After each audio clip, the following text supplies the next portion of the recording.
Hey everybody, thanks for joining me today and welcome to my channel, Help Yourself. Today we're going to make some toothpaste with 6 simple ingredients. And why should you make your own toothpaste? It's like everything else that you should make homemade. It's because you control what you're putting into your body.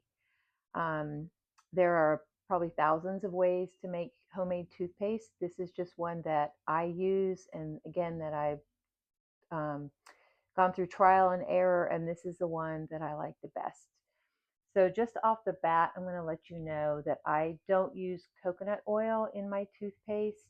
Coconut oil is great for pulling toxins. I do it in oil pulling by itself, but I don't use it in my toothpaste because if you should accidentally spit out your toothpaste down your sink, the oil can eventually clog up your pipes and then you might have some issues. So I just don't do it. I use it in other things, but it is really a really great product.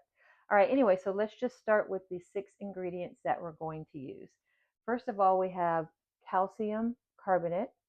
And calcium carbonate is a mild abrasive and it helps remove plaque um, without damaging your enamel. And you can buy it at some grocery stores. Sometimes you may have to get it online or at a health food store. This is a big container and this will last me a while because you really only use about 1 or 2 tablespoons when you make this. You'll use some basic fine sea salt. And sea salt is, again, a mild abrasive and it's also an anti-inflammatory. Baking soda, and this helps to whiten your teeth and remove plaque. And then bentonite clay, you can see it in there. And everything you want to do, you want to make sure it's food grade. So, it's good to ingest in your body. Not that you're going to swallow it, but just put it in your mouth. And bentonite clay removes toxins and bacteria, and it also helps to remineralize your teeth. And then last but not least, well, you're going to have filtered water as well. If you don't have filtered water, that's fine. But if you can use filtered water, that's best. And then finally, you're going to use your food grade essential oils just to give it some flavor. Again, you don't have to do this, but it's nice to have some sort of flavor. I use cinnamon and clove. Clove is really good for fighting bacteria and inflammation in the gums. So I put that in there, but you could use whatever you want. Sometimes I use peppermint. Sometimes I'll use maybe orange or lemon. It just depends on whatever I'm feeling. But recently I've been using these two, cinnamon and clove, just for flavor. And as always with essential oils, you only want to use a tiny bit because they're very concentrated. So when you're adding it to your paste, which I'm going to show you in just a minute how to do, just put a drop or two, mix it up, and then taste it. Because if you go overboard, there's no going back, and you're just going to have to dump it and start over because it just, it could get very overwhelming. So just remember that. Just use 1 or 2 drops, mix it up, give it a taste, and just see how you think about it. And if it's not strong enough, just add like 1 more drop. Just keep that in mind. All right, so in this recipe, as I call it a recipe, it's not really a recipe. You can put as little or as much as you want as each. So I usually stop with maybe a heaping tablespoon of each. This is the baking soda. I'm just going to dump it in. Calcium carbonate, again, just a heaping tablespoon. Going to dump it in. My sea salt, dump it in. Just use a little bit of that because I don't want to have a real salty taste. And then before I put my essential oils in, I'm going to add my water first. I'm not always going to make the paste before I add the essential oils. And so I just start with a little bit, like everything, just mix it up. And then the water amount is based on how thick or thin you want it to be. So again, this is just a personal preference.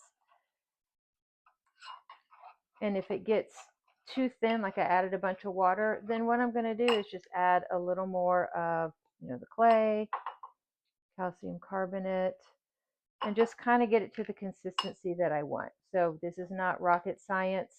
It doesn't have to be exact, which is another nice thing.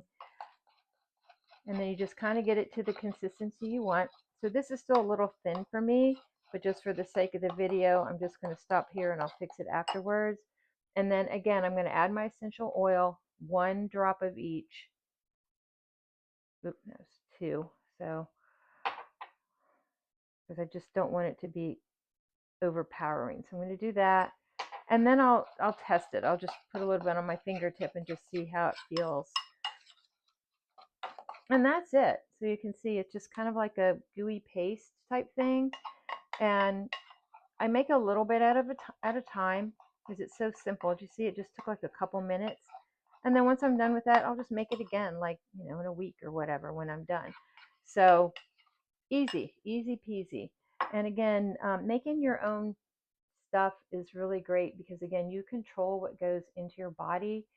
And most times also, it's a lot more cost effective when you do it. Like, you see all these ingredients here. How long is that going to take me to go through that? That would be like multiple tubes of toothpaste. And another thing, and I do not give medical advice on this channel at all. I'm not a doctor or anything. Everything on here is based on my own research and what I do use for myself on a daily basis. Um, I don't use fluoride. I don't use it at the dentist when I go. I deny it. I quit using fluoridated toothpaste a long time ago, before I started even making my own toothpaste. But fluoride is not something that is needed for our health. It comes from fluorosilicic acid, which is a byproduct of the fertilizer industry. So just do your own research and come to your own conclusions. But it's really not something that's necessary to be included in our dental health. It's something that was started being added, back in the 60s, I think, just to use this byproduct, and they started putting it in our water and stuff. So anyway, I'm not going to go into it, but just do your own research and come to your own conclusions. And if fluoride is something that makes you happy and feels good and you think it's safe and does something good for your body, then by all means. I don't use it. I don't believe in it. But anyway, so this is just my homemade toothpaste. And again, there's a lot out here, but this is one that I use. I've been using it for like 2 years. And again, simple, cost effective. You can flavor it any way you want to. And even though it doesn't have coconut oil, I still just get in the habit of spitting it out in my trash can because I don't think it hurts my pipes with the calcium carbonate and the bentonite clay, but I just kind of don't take my chances. So anyway, all right, I hope you enjoy and I'll talk to you soon. Thank you.